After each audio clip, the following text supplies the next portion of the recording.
Bab 622 Dia bukan orang bodoh. Namun, Angel tidak menyalahkan mereka karena mereka juga tidak berutang apa-apa kepada keluarganya. Ultraman 3. Biu biu biu. Valentino sedang memainkan mainan Ultraman di tangannya. Valentino, waktunya makan, kata Angel sambil menghela napas. Dia membawa semangkuk bubur untuk menyuapi Valentino. Di sebuah hotel yang terletak tidak jauh dari rumah sakit, ada sebuah kamar yang tepat menghadap ke jendela kamar rawat Valentino. Hendrik berdiri di depan jendela dan mengarahkan teropongnya ke kamar rawat Valentino. Pak Hendrik, kenapa Anda tidak mengizinkan Arvin dan yang lain datang mengunjungi Tuan Muda? Sebenarnya, apa rencana Anda? Tanya Kasman. Dia benar-benar tidak paham. Seseorang akan berhenti didukung begitu kehilangan kekuasaannya. Dunia boleh saja sama, tapi manusia akan berubah. Aku ingin lihat seperti apa sikap keluarga Kusuma dan Angel setelah Tuan Muda Valentino dicampakkan oleh orang-orang. Jawab Hendrik dengan mata berkilat tajam. Selama beberapa hari ini, Hendrik terus memperhatikan sikap dan ekspresi Angel. Setidaknya, dia masih merasa cukup puas dengan Angel yang sekarang. Semua ini menunjukkan bahwa perjuangan Valentino di awal tidaklah sia-sia. Akan tetapi, Hendrik tetap saja merasa khawatir. Sehari 2 hari mungkin tidak masalah. Namun, setelah beberapa lama, seperti apa pilihan yang akan Angel ambil? Walaupun Valentino adalah seorang pecundang di mata orang lain, tetap saja sebenarnya dia adalah orang yang normal. Akan tetapi, Valentino yang sekarang memiliki tingkat kecerdasan seperti anak berusia 8 tahun dan dia tidak berbeda jauh dari seorang idiot. Jika Angel masih setia bertahan dengan Valentino yang seperti ini, itu berarti dia memang tulus mencintai Valentino. Apa gunanya Anda melakukan semua hal ini? Tanya Kasman masih tidak mengerti. Tidak usah terlalu banyak tanya, aku punya rencana tersendiri. Jawab Hendrik dengan nada serius. Hendrik tidak akan pernah menjelaskan tentang bagaimana rencananya terhadap Valentino untuk kedepannya sebelum tiba di menit-menit terakhir. Saat Kasman baru saja mengangguk, tiba-tiba terdengar bunyi berdering dari dalam kantongnya. Beep, beep, beep, beep, beep. Beep. Bunyi itu terdengar nyaring dan cepat. Kasman buru-buru mengeluarkan benda itu dari dalam kantongnya, yaitu sebuah kotak sebesar telapak tangan. Saat ini, kotak itu sedang bergetar dengan cahaya merah berkelip-kelip dan mengeluarkan bunyi yang nyaring. Hendrik tertegun sesaat. Perintah pemanggilan level A dari keluarga Wijaya. Mendapatkan perintah pemanggilan level A dari keluarga Wijaya itu sama saja dengan diperintah oleh senior manajemen keluarga. Para prajurit keluarga Wijaya yang mendapatkan sinyal ini harus secepatnya kembali ke kediaman keluarga Wijaya. Begitu cahaya merahnya menyala, itu berarti ada masalah gawat yang terjadi di keluarga Wijaya. Kasman tertegun untuk sesaat, lalu bertanya kepada Hendrik. Pak Hendrik, aku harus bagaimana? Hendrik berpikir sejenak dan berkata, kalau kamu tidak kembali, kamu akan dihukum habis-habisan oleh keluarga. Pernah ada seorang prajurit keluarga Wijaya yang tidak berhasil kembali tepat waktu dan pada akhirnya dia harus mati. Jadi, kamu harus kembali. Kemudian, Hendrik pun memerintah. Tapi, kamu harus hati-hati setelah kembali. Kamu sama sekali tidak boleh mengatakan apapun tentang situasi di sini. Oh, satu lagi. Sekalian perhatikan juga seperti apa sikap keluarga Wijaya sekarang. Tapi, Tuan Muda Valentino. Kasman agak khawatir. Jika dia kembali, itu berarti dia harus membawa para prajurit keluarga Wijaya bersamanya. Jika itu sampai terjadi, siapa yang bisa menjaga keselamatan Valentino? Jangan khawatir, orang-orang dari Black Tiger Security akan melindungi Tuan Muda Valentino secara diam-diam. Lagi pula, masih ada bawahanku yang lain. Evan juga ada di sini. Jawab Hendrik sambil mengibaskan tangannya. Kasman mengangguk, lalu menekan sebuah tombol yang menyeratkan bahwa dia menerima perintah itu. Apa ada informasi apapun dari pihak sana? Tanya Kasman. Semuanya dalam kondisi normal dan untuk saat ini tidak ada pergerakan apapun. Jawab Hendrik sambil menghela napas pelan. Setelah itu, Kasman tidak mengatakan apa-apa lagi dan bergegas untuk tiba di kediaman keluarga Wijaya tepat waktu. Hendrik menatap kejauhan dengan murung. Apa dia bisa mempertahankan asosiasi Valentino Empire yang dibangun oleh Valentino? Aliansi itu adalah sebuah bisnis yang sangat besar. Valentino yang dulu berada di puncak tertinggi kini sedang berada dalam kesulitan. Kapan dia bisa mendapatkan kembali momentumnya? Hendrik juga tidak tahu jawabannya. Satu-satunya yang bisa dia lakukan saat ini adalah berusaha dengan segenap tenaganya untuk melindungi Valentino dari segala mara bahaya. Pukul 8 malam. Angel berjalan keluar dari ruangan dokter dan kembali ke kamar rawat untuk mulai membereskan barang-barang. Menurut dokter, sekarang semua luka Valentino sudah sembuh. Sedangkan untuk akibat dari trauma pada otaknya, percuma saja Valentino tetap berada di rumah sakit karena ingatannya hanya bisa pulih perlahan seiring berjalannya waktu. Yang terpenting adalah, kehadiran para pengawal berpakaian hitam itu membuat seluruh rumah sakit menjadi panik. Oleh sebab itu, dokter menuliskan resep obat yang bisa membantu proses pemulihan Valentino dan menyarankan agar Valentino keluar dari rumah sakit. Angel juga langsung setuju karena dia merasa sangat tidak nyaman jika harus merawat Valentino di rumah sakit. Angel, kenapa kita harus pergi? Mau pergi jalan-jalan, ya? Tanya Valentino dengan penasaran. Kita akan bermain sebuah permainan yang menyenangkan hari ini. Aku akan membawa Tino pulang, lalu memasakkan makanan yang lezat untukmu. Bagaimana? Meski Angel masih merasa sulit untuk menerima kenyataan ini, dia tetap berbicara kepada Valentino sambil tersenyum. Baiklah, masak yang enak, sahut Valentino, lalu kembali menunduk dan memainkan mainannya. Brak! Tepat pada saat itu, pintu kamar rawat Valentino dibuka. Mary dan David berjalan masuk dengan perlahan. Mereka tentu saja sudah tahu tentang kondisi Valentino. Sekarang, mereka datang karena Angel yang menelpon mereka. Angel memberitahu mereka tentang Valentino yang akan keluar dari rumah sakit. Setelah menerima telepon, David tidak berlama-lama dan langsung datang untuk menjemput Valentino pulang. Angel, bagaimana keadaan Valentino? Apa dia sudah lebih baik? Tanya David. Masih sama seperti biasa. Jawab Angel sambil menggelengkan kepalanya. Valentino mengangkat kepalanya menatap mereka berdua, lalu kembali menunduk dan bermain dengan miniatur kereta apinya. Baiklah, ayo kita segera pergi. Angel membawa barang-barangnya, lalu berjalan menghampiri Valentino untuk memapahnya. Pergi? Sahut Mary dengan dingin. Pergi kemana? Tentu saja pulang. Ibu, ada apa denganmu? Tanya Angel sambil mengernyit. Mary melirik Valentino dan kilatan jijik terpancar dari matanya. Bahkan rasa jijik itu terlihat lebih kentara daripada 3 tahun yang lalu. Coba kutanya dulu padamu, apa kamu sudah hamil? Mary balas bertanya. Angel tertegun sesaat begitu mendengarnya.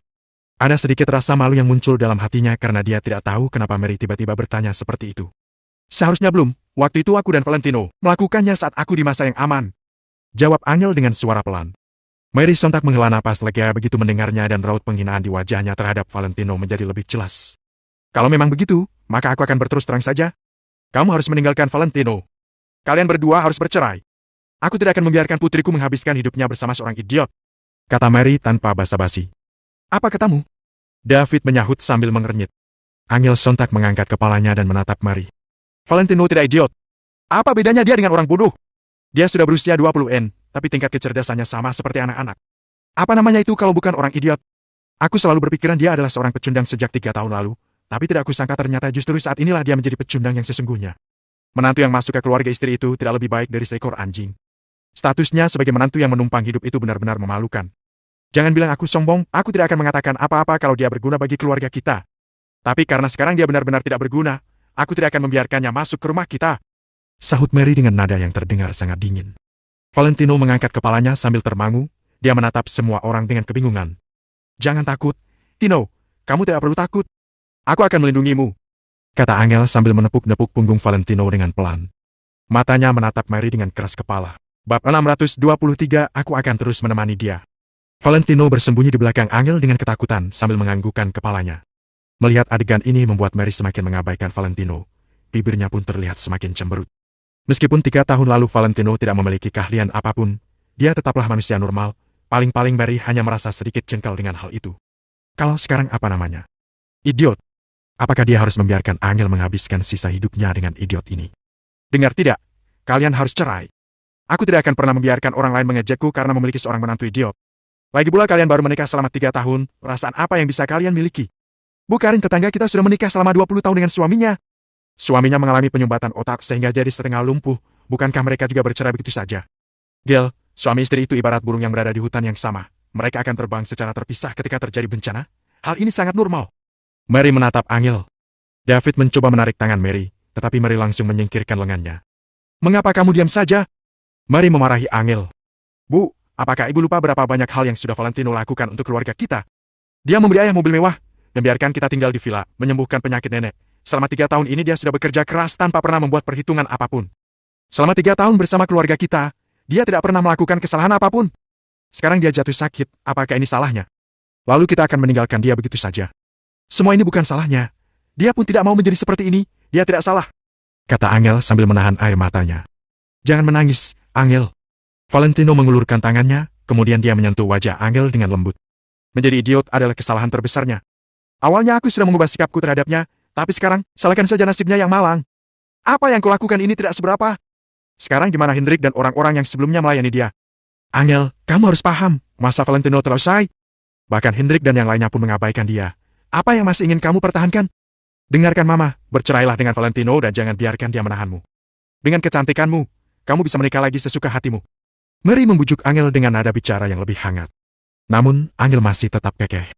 Tidak ada keraguan sedikit pun. Aku tidak akan pernah meninggalkan Valentino. Dia menjadi seperti ini karena aku, meski bukan karena aku pun, dia tetaplah suamiku. Suami Angel Kusuma. Aku akan mengikuti suamiku, mau dia berubah menjadi seperti apapun, aku akan terus menemani dia. Meskipun sekarang dia berubah menjadi seperti ini, dia masih dapat mengingatku, ini membuatku semakin ingin bersamanya. Angel menggigit bibirnya, kata-kata yang dia ucapkan sangat tegas. Mary mengedipkan matanya beberapa kali, kemudian dia tiba-tiba tertawa. Gel, kamu masih bersikeras ingin bersama Valentino bukan karena kamu masih berpikir kalau dia memiliki posisi yang terhormat dan ada begitu banyak penguasa di kota Neo yang menghormatinya, kan? Biar ku beritahu kamu, kamu salah. Kalau Valentino benar-benar putra dari keluarga Wijaya di kota Kama persis seperti apa yang kamu katakan, mengapa keluarga Wijaya tidak mengutus orang lain untuk datang menjemputnya? Lalu, kamu tahu tidak mengapa ada banyak orang yang menghormati Valentino? Semua itu karena Hendrik. Adapun mengapa Hendrik sangat menghargai Valentino, semua itu karena Valentino berutang kepada Hendrik. Dia berharap Valentino dapat mengembalikan utangnya nanti di kemudian hari. Kamu selalu berada di rumah sakit, makanya kamu tidak tahu. Semua kabar ini diucapkan sendiri oleh Hendrik. Mary terus mencibir. Angel tercengang ketika mendengar kata-kata itu, kemudian dia berkata sambil menggelengkan kepalanya. Valentino adalah putra dari keluarga Wijaya.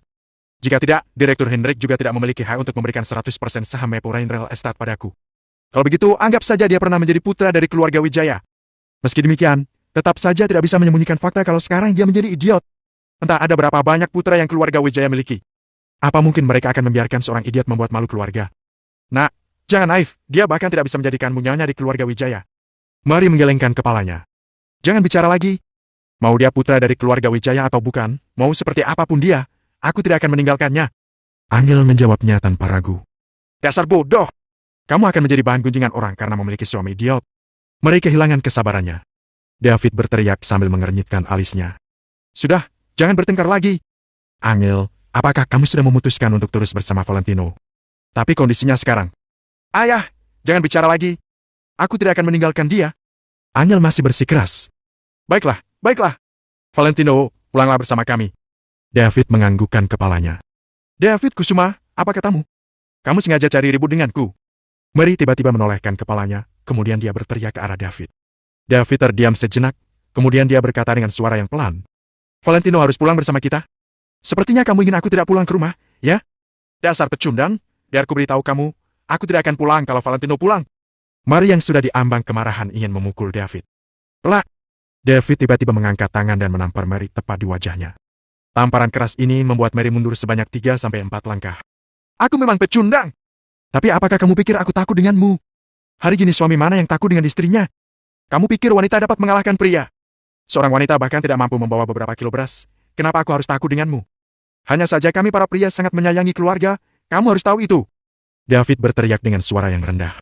Kamu berani menamparku hanya demi idiot ini. Mary memegangi wajahnya sambil memelototi David. Valentino telah menyelamatkan ibuku. David menatap Mary dengan dingin. Mary tercengang setelah mendengar kata-kata David.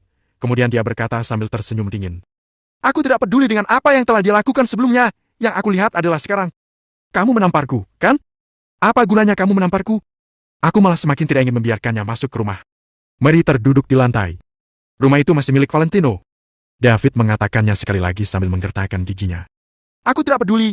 Pokoknya kalau ada dia di keluarga ini, maka aku tidak ada. Begitupun sebaliknya. Lakukan saja sesukamu. Kalau kamu ingin membiarkan putrimu hidup dengan seorang idiot, aku tidak setuju. Mary marah sambil duduk di lantai. Angel menghela napas panjang. Dia melingkarkan tangannya di pinggang Valentino, kemudian berkata sambil menatap Mary. Ma, aku tidak akan meninggalkan Valentino selamanya. Kalau Mama mengatakan hal seperti ini sekali lagi, maka mulai hari ini, aku akan memutuskan hubungan ibu dan anak di antara kita. Kata-kata yang diucapkan Angel membuat David dan Mary tiba-tiba membelalakan matanya. Di sisi lain, Hendrik mendengar semua percakapan ini melalui alat penyadap yang sudah dipasang. Hendrik tiba-tiba bangkit berdiri ketika mendengar perkataan Angel. Matanya dipenuhi dengan rasa haru. Tuan muda Valentino, usahamu tidak sia-sia, wanita ini benar-benar dapat diandalkan. Dengan begini, aku dapat merasa lega. Nona Angel lulus melewati tes ini, aku akan segera mengatur rencana selanjutnya. Hendrik bergumam sendiri, kemudian dia segera mengeluarkan ponselnya, dan mulai mengatur rencana selanjutnya. Bab 624 akulah yang berutang padanya. Di dalam bangsal. Setelah mendengarkan perkataan Angel yang diucapkannya kata per kata, Mary tertegun selama belasan detik. Kamu? Mary mengulurkan tangan dan menunjuk Angel, dia berkata dengan marah.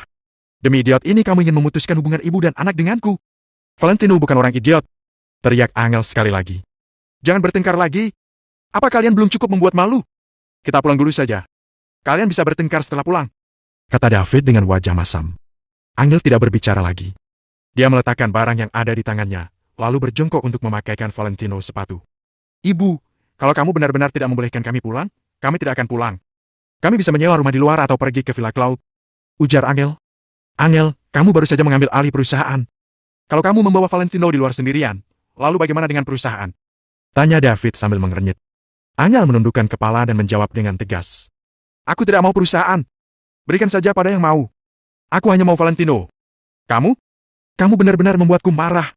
Teriak Mary dengan marah. Bicarakan saja nanti setelah pulang. Kita pulang bersama-sama. David menarik Mary untuk bangun. Kali ini, Mary tidak berbicara lagi. Dia berjalan paling depan dengan penuh kebencian. Kalau Angel benar-benar tidak menjadi CEO perusahaan, maka pendapatan keluarga mereka tentu akan menurun drastis.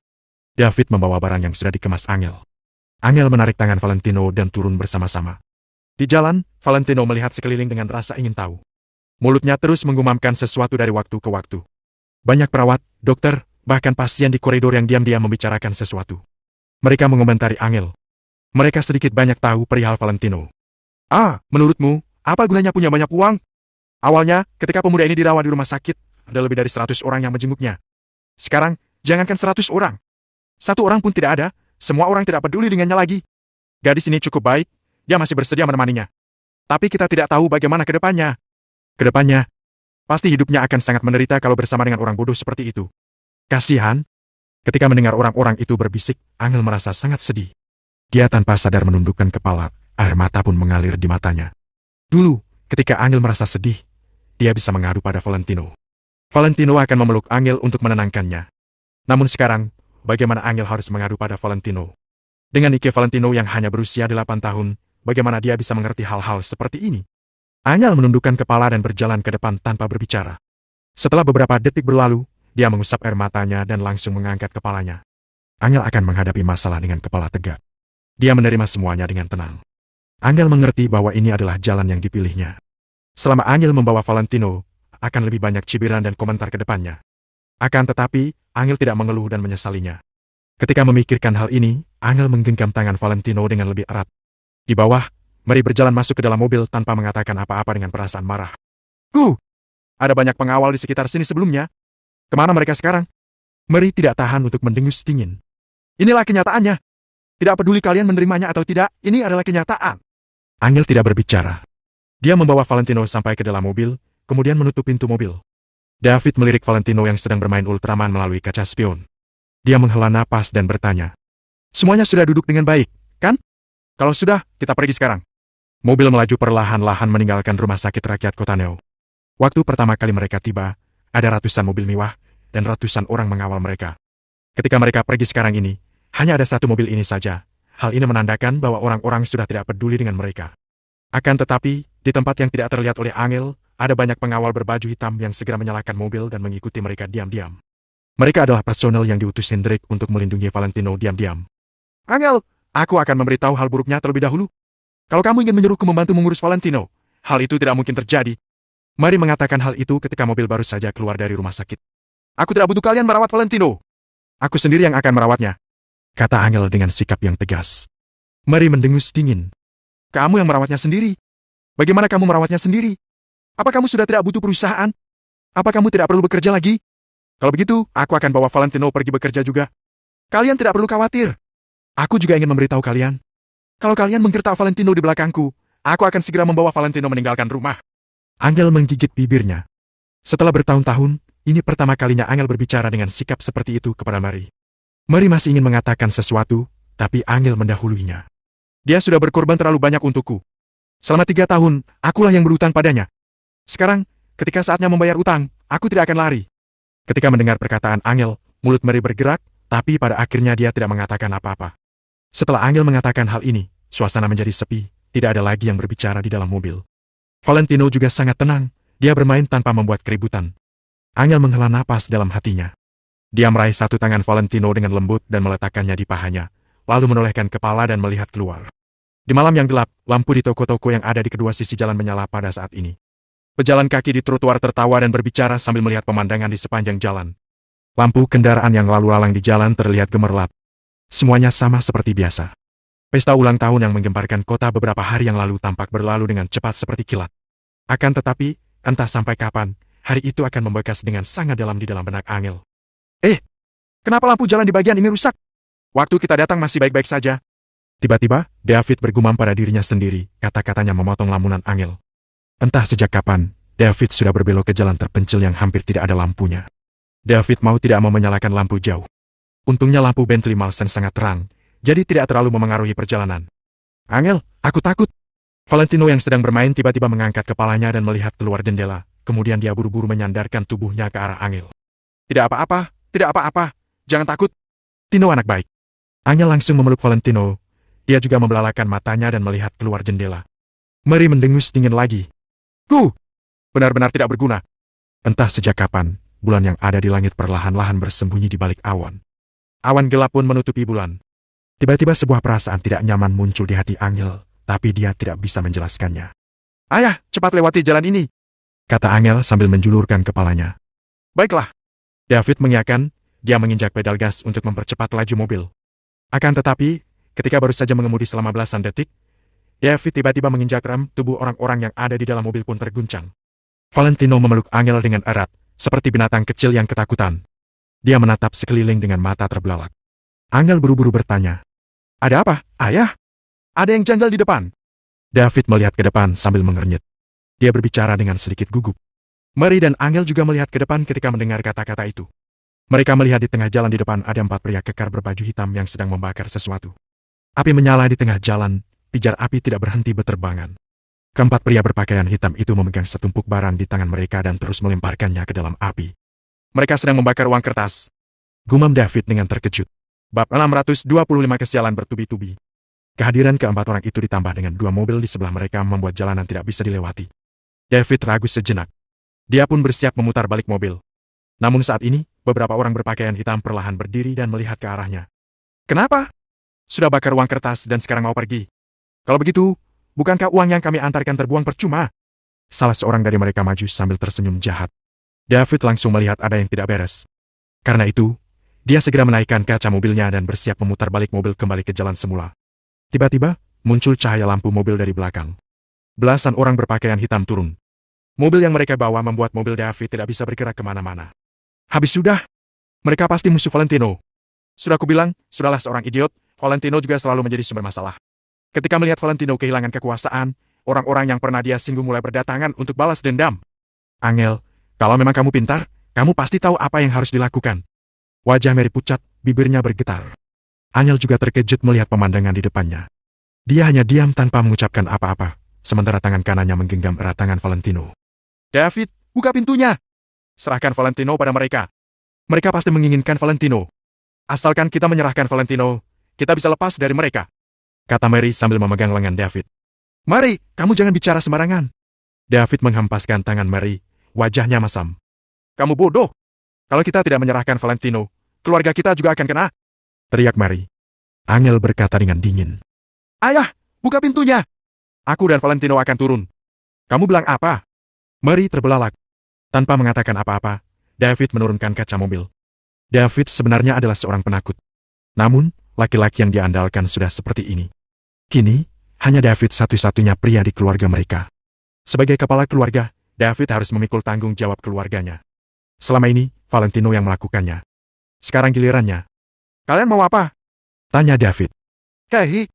Ketua kelompok baju hitam itu tersenyum licik, lalu menjawab. Kami ingin membawa kalian ke suatu tempat. Selesai pria itu berbicara, di belakangnya muncul belasan orang berpakaian hitam lainnya. Orang-orang ini membawa pedang, pistol, pemukul dan sebagainya. Depan belakang ada belasan pria berpakaian hitam, kiri kanan ada taman bunga yang terbuat dari batu. David dan keluarganya tidak bisa kabur. Pukulan dari mereka datang bertubi-tubi. Angel sangat ketakutan.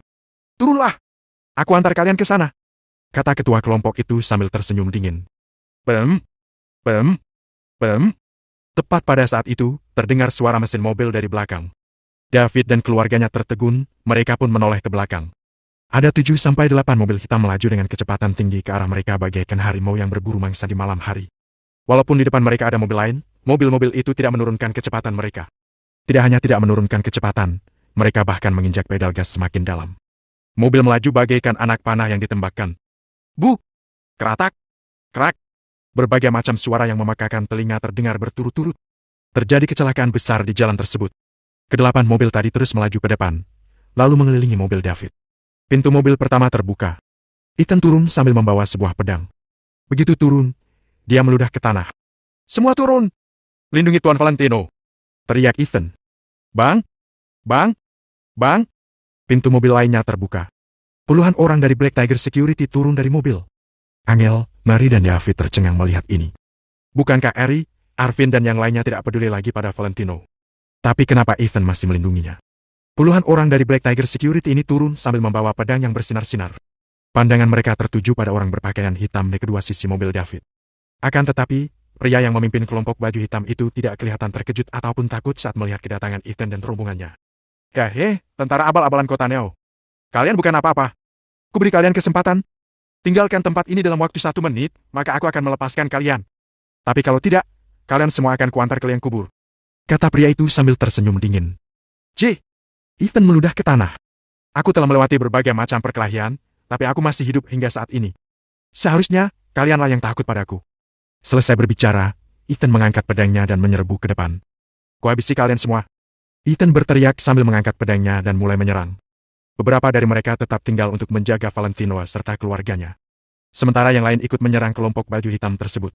Sejak Valentino menyatukan kota Neo, mereka kembali bergabung dengan asosiasi Valentino Empire.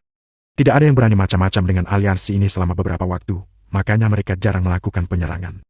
Karena itu, penyerangan kali ini merupakan hal yang menyenangkan bagi mereka. Terdengar suara pedang yang ditarik keluar dari sarung, disusul suara teriakan serbu. Saat melihat Ethan dan yang lainnya menyerbu bagaikan binatang buas, pemimpin kelompok berbaju hitam tersenyum licik. Dia tidak terlihat takut sama sekali. Saat Ethan berjarak 5 meter darinya, pria itu mengeluarkan pistol dari pinggang dan mengarahkannya kepada Ethan. Dikit! Ethan dan rekan-rekannya terbelalak, langkah mereka terhenti. Pistol ini bukan pistol mainan, kalian boleh saja mencobanya. Kata pria itu sambil tersenyum jahat. Ethan tidak berani bergerak. Beberapa saat kemudian, dia berkata, Sialan kamu! Dor! Ujung pistol pria itu berpindah dan menembak lutut Ethan.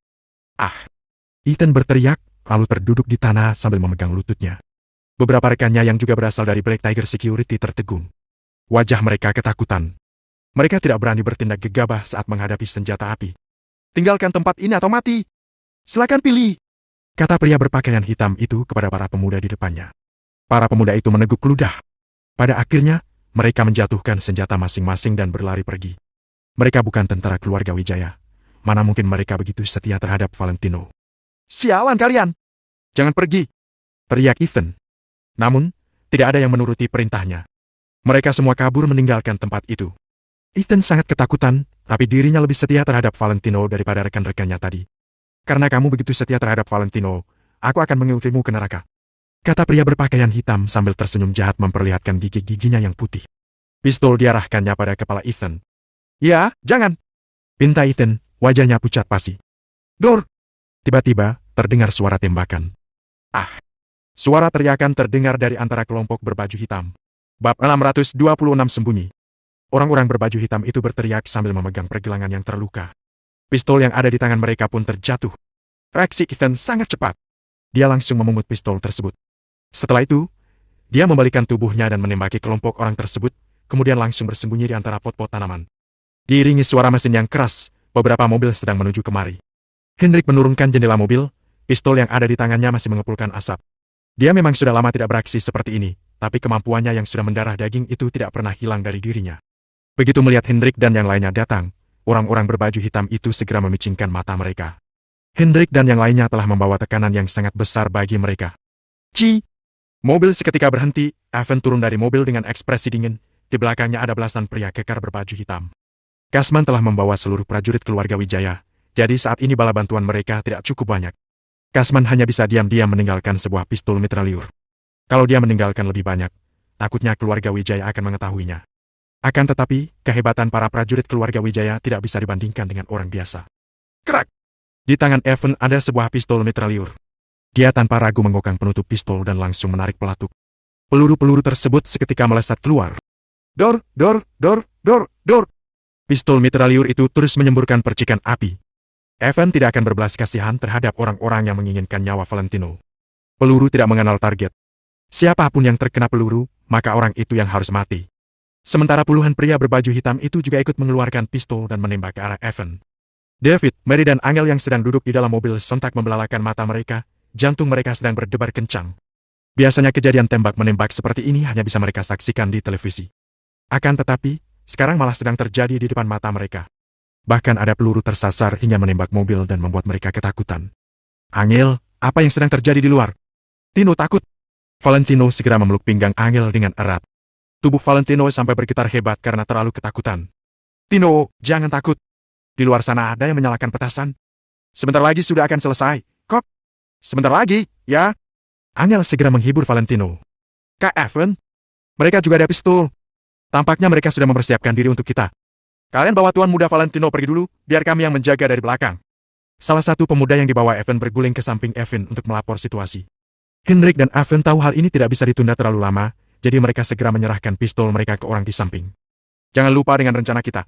Harus ada yang selamat, kita harus bisa mendengar mereka membuat panggilan. Setelah Evan selesai bicara, dia bergegas menghampiri sisi Valentino bersama Hendrik. Puluhan orang yang ada di belakang mereka sedang memanfaatkan mobil untuk berlindung sambil menembakkan peluru ke pihak lawan. Bro, Hendrik membuka pintu mobil dengan keras, lalu menarik Valentino dari samping Angel. Paman Hendrik, mainanku! Teriak Valentino. Dia berbalik pergi untuk mengambil kotak mainannya, lalu memeluk kotak tersebut dengan erat. Tuan Muda, jangan takut. Ada aku di sini, aku tidak akan membiarkan mereka melukaimu. Nona Angel, ayo biar kuantar kalian pergi. Ucap Hendrik dengan serius. Angel tidak berani ragu-ragu lagi. Dia segera mengambil obat-obatan yang ada di samping Valentino dan ikut Valentino turun mobil. Di bawah perlindungan Evan dan beberapa orang lainnya, mereka bergegas berjalan menuju mobil yang berhenti agak jauh. Kalian mau pergi kemana? Teriak Mary yang sedang bersembunyi di dalam mobil. Tuan Muda Valentino sudah pergi, jadi kalian sudah aman. Bukankah itu adalah keinginan kalian? Hendrik mengucapkan kalimat itu dengan kaku. Setelah itu dia langsung membawa Angel dan Valentino naik mobil. Kalau saja bukan karena Angel, Hendrik sama sekali tidak berniat untuk menjelaskannya pada Mary. Valentino telah banyak berkorban demi keluarga Kusuma, kini saat dia adalah masalah, Mary malah ingin menyingkirkannya. Sikapnya sungguh menjijikan. Mobil sontak melaju dengan cepat. Evan yang duduk di kusir pengemudi sedang menginjak pedal gas dalam-dalam. Meski jumlah mereka sedikit, mereka masih membagi tim kecil lagi untuk mengikuti mobil mereka dan melindungi mereka dari belakang. Pergi ke stasiun kereta api! Perintah Hendrik dengan wajah serius. Evan juga tidak ragu, dia segera menginjak pedal gas dan menuju ke stasiun kereta api Kota Neo. Nona Angel, aku ingin meminta bantuanmu untuk menjaga Tuan Muda Valentino selama beberapa waktu. Ucap Hendrik sambil menoleh ke belakang. Mendengar ucapan itu, Angel tertegun sejenak, lalu bertanya dengan serius. Valentino adalah suamiku, tentu saja aku harus menjaganya. Bagus, bagus. Hendrik memandang spion belakang sesaat, hatinya sedang diliputi kecemasan. Benar saja. Pihak lawan sudah menyiapkan segalanya. Di belakang mereka, tiba-tiba ada beberapa mobil yang muncul dari arah lain. Evan membelalakan matanya, dia sangat ingin menginjak pedal gasnya hingga kandas. Kecepatan mobil pun meningkat, mobil itu melaju menuju stasiun kereta dengan cepat seperti anak panah yang baru dilepaskan. Jarak dengan mobil yang mengikuti mereka pun semakin besar, tapi Evan sama sekali tidak berani melepaskan pedal gas tersebut. Dia terus menerobos puluhan lampu merah dan terus menyalip mobil lain. Nona Angel, ambillah 2 lembar tiket ini. Stasiun terakhir masih terpaut belasan stasiun dari Kota Neo. Kalian bisa turun di stasiun mana saja, tapi ingat, hindari keramaian dan jangan sampai ada yang mengenali kalian. Hendrik menyerahkan 2 lembar tiket kepada Angel. Angel mengulurkan tangannya untuk mengambil tiket. Dia pun bertanya, Direktur Hendrik, siapa orang-orang itu sebenarnya? Kenapa mereka menginginkan nyawa Valentino? Hendrik menghela napas panjang. Angel tidak tahu seberapa kotor pertikaian keluarga besar, tapi Hendrik sangat jelas akan hal itu. Kini Valentino sudah seperti ini dan masih menginginkan nyawa Valentino. Selain dari orang-orang yang tidak menyetujui Valentino mewarisi posisi kepala keluarga, masih ada siapa lagi? Ternyata, Kasman dipanggil kembali juga merupakan salah satu dari rencana mereka. Saat itu Hendrik masih tidak ingin terang-terangan bermusuhan dengan keluarga Wijaya, makanya dia menyuruh Kasman kembali. Namun, tidak disangka keluarga Wijaya lah yang ingin memusuhi mereka. Kalau tahu dari awal, Hendrik tidak akan membiarkan Kasman pergi. Nona Angel, hal ini sebaiknya jangan ditanyakan lagi. Nona harus ingat dengan semua ucapanku. Sebelum ingatan Valentino kembali, Nona jangan menghubungi siapapun itu. Termasuk keluargamu, bahkan termasuk aku. Semuanya tidak boleh. Nona harus mencari tempat untuk bersembunyi. Tunggu sampai ingatan Tuan Muda Valentino kembali. Kalau Nona terjebak dalam masalah, Nona bisa hubungi aku. Kalau pada saat itu aku masih, lupakan. Ingat, terserah Nona ingin turun di stasiun mana, tapi jangan beritahu siapapun keberadaan kalian. Hendrik berkata sambil mengeluarkan sebuah kartu kepada Angel. Cabang keluarga Wijaya Kota Kamar sangat luas. Di kota manapun juga tidak menutup kemungkinan ada kekuatan mereka. Kalau keluarga Wijaya sungguh ingin mengerahkan semua kemampuan mereka, asalkan Angel berani menginap di hotel, mereka sudah bisa melacak keberadaan Angel dan Valentino dengan cepat. Jadi, cara terbaik adalah membiarkan Angel membawa Valentino untuk bersembunyi dulu. Selama beberapa waktu ini, Berdasarkan pengamatannya, perasaan Angel terhadap Valentino sangat tulus, jadi Hendrik merasa dia bisa menyerahkan Valentino kepada Angel untuk sementara waktu. Ingat, kalian harus mencari suatu tempat turun kereta dan jangan memberitahu siapapun, termasuk aku, ucap Hendrik dengan serius. Asalkan dia tahu, keluarga Wijaya bisa menggunakan berbagai cara untuk memperoleh informasi darinya. Hendrik tidak ingin mengambil risiko itu. Aku sudah mengingatnya. Direktur Hendrik, tolong beritahu aku apakah Valentino adalah anggota keluarga Wijaya Kotakama? Angel tiba-tiba mengangkat kepalanya dan memandang Hendrik dengan serius.